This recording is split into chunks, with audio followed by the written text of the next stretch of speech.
그래서 오늘 이 시간에는 경험은 삶의 태도를 바꾼다. 왜 이런 제목을 붙였는지 한번 생각해 보면서 우리 오늘 삭개오의 이야기를 통해서 함께 크신 하나님의 사랑과 은혜로 우리의 마음이 풍성해지기를 원합니다. 우리 성도님들 이런 말 아실 겁니다. 경험은 돈 주고도 못 산다. 우리가 살아가면서 상처가 되는 경험 하나가 사람의 성격을 바꿀 수도 있고, 그리고 사소한 성공의 경험 하나가 인생을 전체를 관통해 엄청난 사회적으로 성공을 이어갈 수 있다는 것을 많이 경험하게 되실 겁니다. 또 들으실 겁니다. 특별히 유튜브 보면 그런 얘기 많더라고요. 그리고 또 하나의 경험이 매일매일 행복하다고 느낄 수도 있을 것이고, 그리고 어떤 경험은 세상만 다 지겹다, 빨리 죽었으면 좋겠다, 이런 마음 들고 싶을 때도 있을 겁니다. 또 어떤 경험을 하게 되면 내가 일을 망치고 실패하더라도 다시 시작하면 돼, 난 할 수 있어, 이런 마음도 가질 수 있을 것이고, 그리고 또 어떤 경험은 나는 안 되는가 봐, 나는 이제 여기서 멈춰야지, 다시 시도 이제 못하겠어 하면서 낙담과 절망에 빠지는 그런 경우도 있다는 겁니다. 그래서 우리에게 삶 속에서 경험은요 참으로 중요합니다. 경험 하나가 나라는 인격체를 완전히 바꿔놓기 때문에 그렇습니다. 그 중에서도 우리가 빼놓을 수 없는 경험은 목사로서 뭘 얘기할까요? 하나님을 만나는 경험을 말하고 싶습니다. 예수 그리스도가 나를 얼마나 사랑하시는지, 이런 대한 경험, 내가 얼마나 죄인 중에 괴수였는지를 깨닫게 되는 이 경험은요, 우리 인생을 송두리째 바꿔놓은 아주 귀중한 경험이 될 수 있다는 겁니다. 우리 신산교회 성도님들 얼마나 하나님을 경험했는지 참 궁금합니다. 또 하나님을 경험하되 머리로만 하는 간접 경험이 많으신지, 아니면 내 전 인격적으로 예수님이 살아계심을 정말 체험을 했는지 궁금합니다. 우리가 머리로 한 경험, 배워서 하는 경험을 간접 경험이라고 하죠. 그리고 내 삶을 통해서 만나는 경험, 이걸 체험이라고 말을 합니다. 저는 우리 신산교회 성도님들을 향한 간절한 소망이 있다고 한다면 하나님을 간접 경험도 직접 체험도 많이 하셨으면 하는 겁니다. 그래서 이 목사로서는 우리 성도님들이 이 신산교회 울타리 안에서 함께 신앙생활할 때 어떻게 하나님을 많이 경험할 수 있을까? 숙제 이거죠. 자, 그러면 오늘은 이 경험에 관련된 문제를 가지고 본문에 등장한 삭개오를 한번 살펴보도록 하겠습니다. 자, 오늘 본문에 등장하는 삭개오는요, 어떻게 만나게 됐냐? 예수님께서 여리고를 지나가시다가 만나게 되었던 거죠. 그럼 예수님께서 왜 여리고를 지나가시려고 했느냐라고 하면, 오늘 본문의 배경은요, 예수님의 3년의 공생의 막바지에 다다랐습니다. 그 여리고를 지나가서 예수님께 예루살렘에 가신 이유는 뭐냐면, 십자가의 그 길을 가시려고 여리고를 지나 예루살렘에 올라가는 길이었다는 겁니다. 그런데 그 여리고에 누가 살고 있느냐 봤더니 삭개오라는 사람이 살고 있다라고 얘기를 합니다. 근데 성경은요, 삭개오에 대해서 이렇게 말합니다.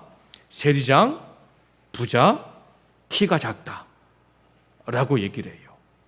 자, 여기서 한번 생각해 보겠습니다. 세리장, 부자, 키가 작다.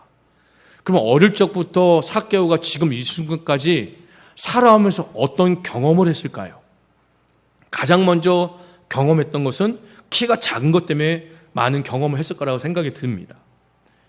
키가 작다는 것은 저도 청소년 시절 지나왔지만 키 크는 걸 되게 바라더라고요. 또 청소년 사역을 하다 보면 우리 청소년들이 기도 제목이면 키 크는 겁니다 라고 기도 제목을 내는 아이들도 많이 봤습니다. 자, 여기 있는 우리 청소년들 키 큰 친구들은 대수롭지 않게 생각하겠지만 키 크고 싶어요? 안 크고 싶어요? 키 크고 싶죠? 하은이는? 키 크고 싶죠? 네. 우리 누구야? 우리 동생 키 크고 싶어요? 상관없어요? 네. 아직 청소년의 사춘기를 아직 거치지 않아서 아무도 커지고 싶어요. 컸으면 좋겠어요. 왜 그러냐면 키 작으면요 그만큼 많은 이 안 좋은 경험들을 하게 되는 거죠. 그러니까 삭개오로 생각해 보면 키가 작다라고 하면은 다른 이들부터 어떤 생각이 들었을까요? 무시당하고 그리고 놀림당하고 이렇게 당하지 않겠습니까? 그러다 보니 이런 경험 속에서 삭개오가 마음속에 생각하는 건 이거였을 거라고 생각이 들 때 묵상하면서, 그래? 니들이 나를 놀려? 니들이 나를 무시해? 너희들 나를 업신여겨?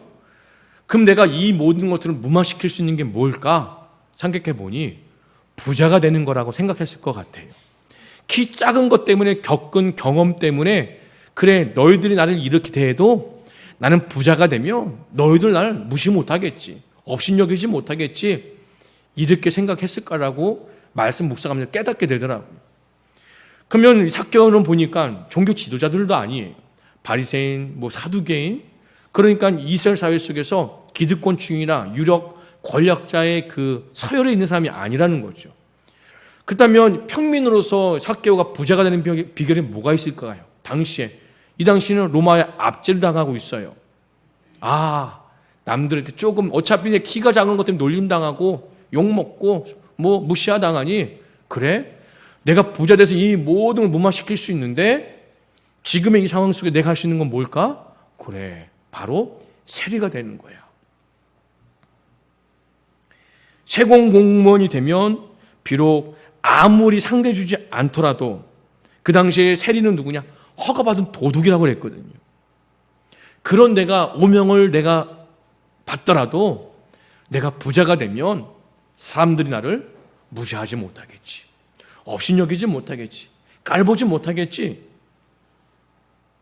이런 마음을 가지고 삭개오가 지금까지 살아오지 않았을까라고 생각이 든 거죠. 그 경험 때문에.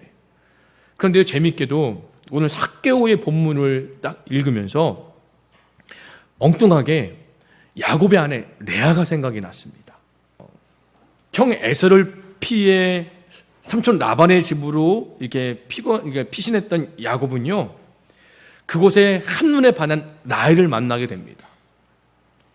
7년 동안의 노동의 대가를 받지 않고 그 대가를 대신해서 라헬을 아내로 얻기로 약속을 했거든요. 그래서 결혼식을 했는데 나중에 보니까 라헬이 아니고 레아였어요. 그러니까 교활한 삼촌이 야곱을 속여서 레아를 아내로 준 거죠. 또 야곱은요, 또 다시 라헬을 얻기 위해 7년 무료 봉사를 합니다. 이처럼 야곱의 가정은요, 시작부터 우여곡절이 많은 그런 가정이었죠. 그 가정에서 가장 상처받은 사람이 누굴까라고 하면 레아였다는 겁니다. 왜냐하면 레아는요, 아버지에게 팔린 거예요. 돈을 받고 팔린 거예요. 왜 그러느냐? 레아는 장애가 있었습니다. 눈이 안 좋았어요. 그래서 아버지는 이런 딸 어떻게 시집 보낼 수 있을까? 라고 걱정했었고, 또 두 동생인 라헬한테는 무시를 당했던 거죠. 그러니까 레아는 성장하는 가정 속에서 아버지한테 사랑의 딸 대우도 못 받고 동생한테 미움받고, 그런 가운데 결혼을 했는데 결혼하고서도 어떤 일을 경험했느냐? 남편에게 사랑받지 못했던 거예요. 그런 레아의 관심사는 오직 남편인 야곱에게 사랑받는 것이었습니다.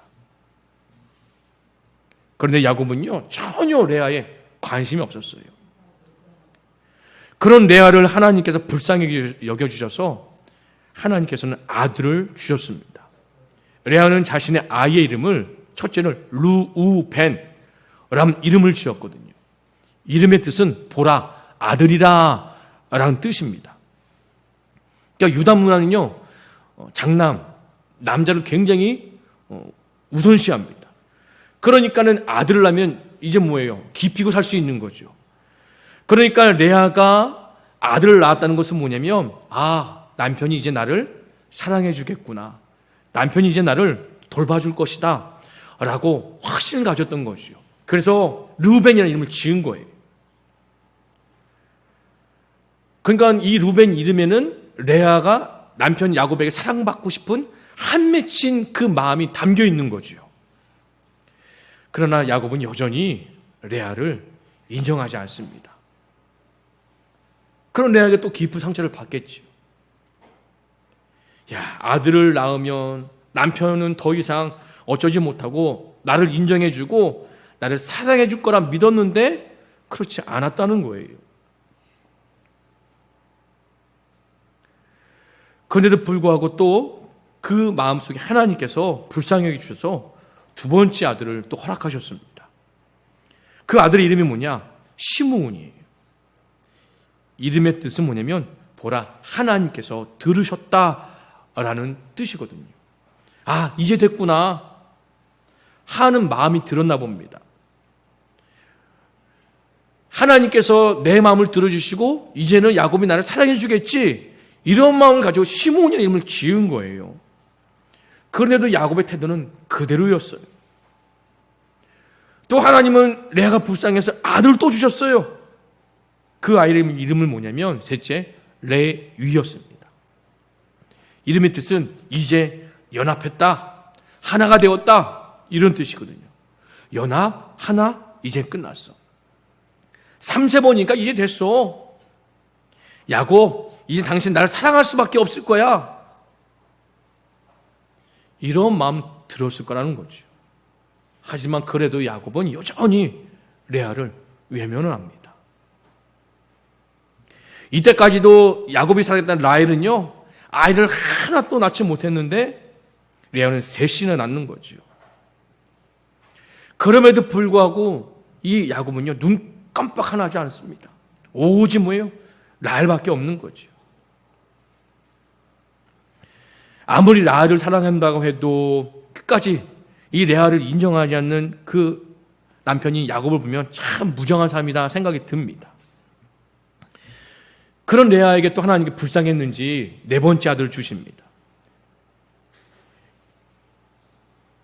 이때 레아는요, 이 아들의 이름을 뭐라고 짓냐? 유다라고 짓니다. 유다. 이름의 뜻은 뭐냐면 찬양이라는 뜻이거든요. 그러니까 여기서 레아의 마음이 야곱에게서 하나님을 향해서 바뀐 거예요. 그러니까 이 모진 수모와 슬프고 괴로운 이 경험을 통해서 레아가 깨달은 건 뭐냐면, 아, 행복은 사람에게 사랑받고 인정받는 게 있는 것이 아니라 오직 하나님께 있구나, 이거를 깨달았다는 거예요. 아, 내가 남편에게 인정받고 사랑받아야만 행복할 줄 알았는데 이것이 아니구나. 그동안 겪은 많은 상처, 수모, 절망, 이 아픔의 끝에서 레아는 행복과 만족이 남편인 야곱이 아니라 하나님께 있다는 것을 경험을 통해서 깨달은 거죠. 그래서 유다, 찬양이라 라고 이름을 지었다는 겁니다. 이런 마음인 거죠. 하나님을 찬송합니다. 제 인생엔 하나님 앞에 있었군요. 바로 오늘을 하나님 앞에 사는 것이야말로 진정한 행복한 삶이라는 걸 깨달았습니다. 이 이야기죠. 제가 갑자기 삭개오의 이야기를 하다가 레아의 이야기를 하는 이유는 다른 것이 아닙니다. 하나님을 만나는 경험을 하게 되면 삶의 태도가 바뀐다는 것을 말씀을 드리는 거예요. 이 일이 있고 난 뒤에 이제는 하나님께서 레아 괜찮은지 아들을 안 주세요. 그리고 이 레아에게서 이제 그 하나님께서 허락하신 삶 속에서 만족하며 자녀를 양육할 때에 어떤 일이 벌어지냐? 예수님이 유다의 족보에서 태어나시잖아요. 사람을 바라볼 때가 아니라 하나님을 바라볼 때 그 후손에서 예수님이 이 땅에 태어나신 거죠. 그러니까 우리는 이 레아의 이야기를 통해서 하나님을 경험하고 내 시선이, 내 마음이 하나님을 향할 때에 삶에 크게 바뀌고 축복이 온다는 사실을 발견할 수 있다는 겁니다. 자, 다시 삭개오의 이야기로 한번 돌아가 보겠습니다. 자, 우리 신산교회 성도님들에게 드린 질문입니다. 자, 오늘 본문에 보니까 3절에 이렇게 말합니다. 그가, 삭개오죠, 예수께서 어떠한 사람인가 하여 보고자 하되 라고 얘기를 해요. 자, 여기 질문입니다. 삭개오가 예수님을 왜 보고 싶어 했을까요? 라고 하는 거예요. 왜? 주변의 사람들이 예수님 이렇게 환호했기 때문에 자기도 그의 궁중심리에 이끌려갖고 예수님을 보고 싶었던 것일까? 왜 그랬을까요? 한번 성도님들께서 한번 생각해 보시기 바랍니다.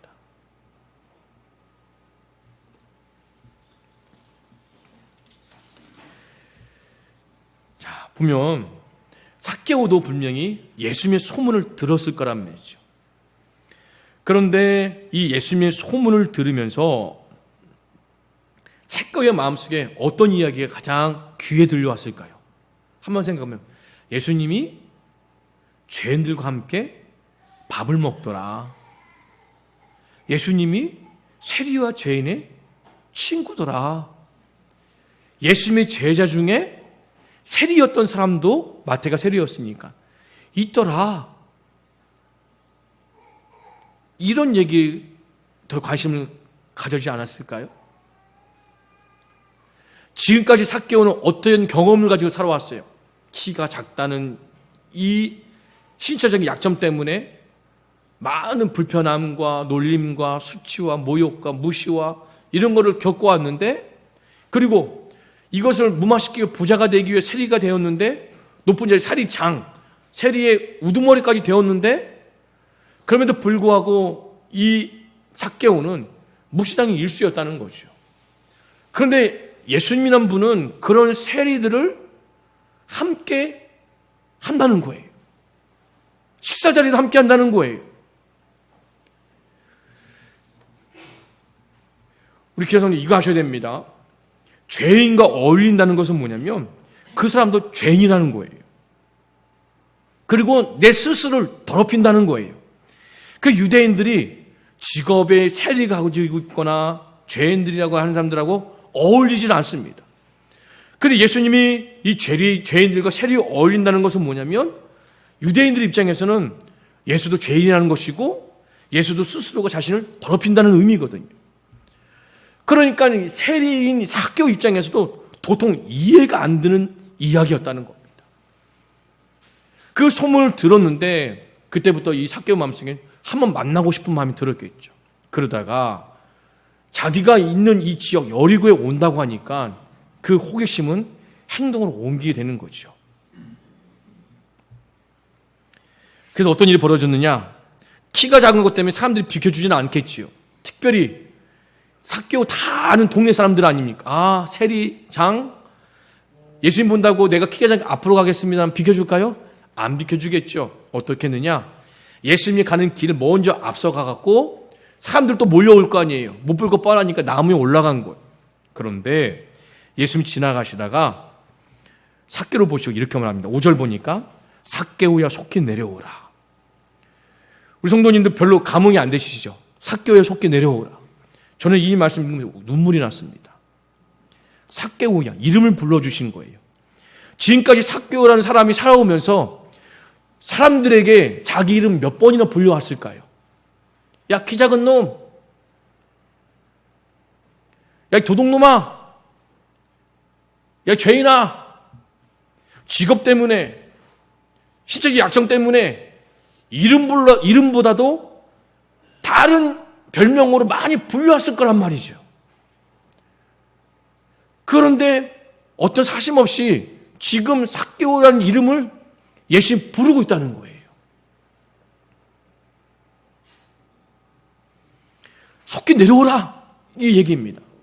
우리 성도는 삭개오의 이름의 뜻이 뭐냐면 깨끗한 자, 의로운 자라는 뜻이 있거든요. 삭개오에 내려오라, 물론 본문에서는 뽕나무에서 내려온 얘기죠. 그런데 이렇게 들려요. 삭개오야, 너 이름은 깨끗한 자인데 의로운 자인데 왜 지금까지 그렇게 살지 못했느냐? 이름답게 살기 위해서 너 내려와. 이렇게 들리더라고요. 우리 귀한 성도님들도 자기 이름으로 사람들에게 불려집니까? 아니면 어떤 누구 직업적으로나 하는 일을 통해서 이렇게 불려주십니까?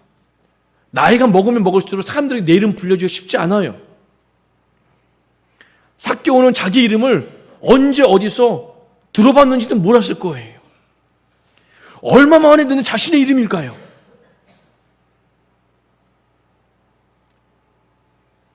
예수님이 나의 이름을 불렀을 때, 이때에 삭개오의 마음은 와르르 무너졌던 거죠. 지금까지 인생을 살아가면서 삭개오가 경험했던 것은 놀림당하고 조롱당하고 무시당하고 작은 키 때문에 세리장 직업 때문에 좋은 경험보다 나쁜 경험이 많이 겪어왔을 텐데 나하고 전혀 만난 적도 없는 예수님이 나를 사심없이 어떤 거 보지 않고 그저 이름으로 나를 부르고 있다니, 이런 환대, 이런 따뜻한, 삭개오는 그것을 느꼈던 거죠. 아, 예수님의 소문이 가짜가 아니었구나. 진짜였구나. 그래서 이 만남을 통해서 삭개오는 변화됐던 거죠. 어제 우리 교회에 삼천의 날을 행사를 했습니다. 저는 이 행사를 보면서 제가 하나님께 사랑을 많이 받고 있다는 것을 다시 한번 깨닫게 되었어요.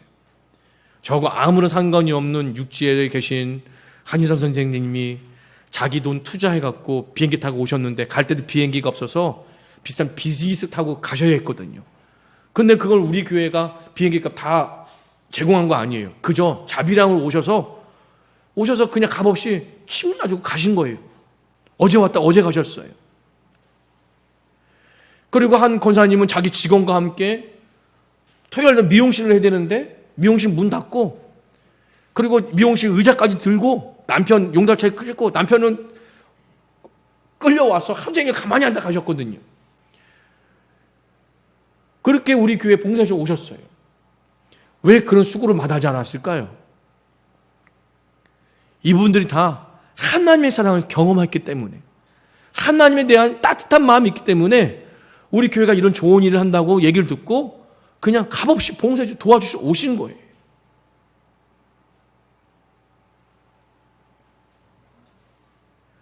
그 저희가 우리 성도님과 함께 합력하여서 신산이 삼천날을 행사했던 이유는 이겁니다.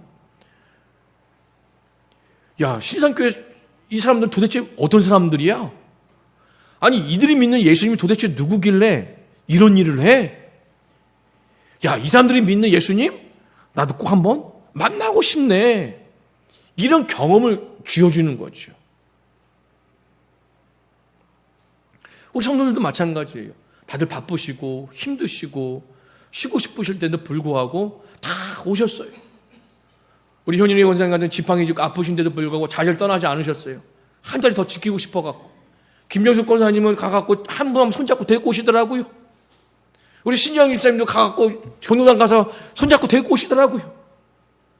왜 이런 수고를 마다하지 않았을까요? 하나님을 만난 경험이 따뜻하니까 이들에게도 그 경험을 같이 나누고 싶은 마음 했던 거라고 생각이 들더라고요. 다 마치고 혼자 분리수거하고 다 정리하고 난 다음에 딱 보고 있는데, 하나님, 정말 저희를 이렇게 사랑하시는군요. 이거를 깨닫게 되더라고요. 근데 이 경험을 오늘 본문에 보니 삭개오가 경험을 했다는 겁니다. 삭개오야 내려오라. 내가 오늘 내 집에 유하여야겠다. 이 말씀은요, 이 삭개오는 예수님의 그 한마디에 그동안 사람들이 받았던 다른 경험을 하게 만든 거죠. 기로, 직업으로 평가하지 않고 아무런 조건 없이 나를 인정하고 받아주시네, 이런 경험을 한 거예요. 이게 바로 복음이라는 겁니다. 세상은요, 우리의 외적 조건 가지고 평가하고 판단을 하지요. 그것 때문에 우리가 웃고 울고 합니다. 다시는 울고 싶지 않은 경험에 그 때문에 우리는 이악물고 살잖아요.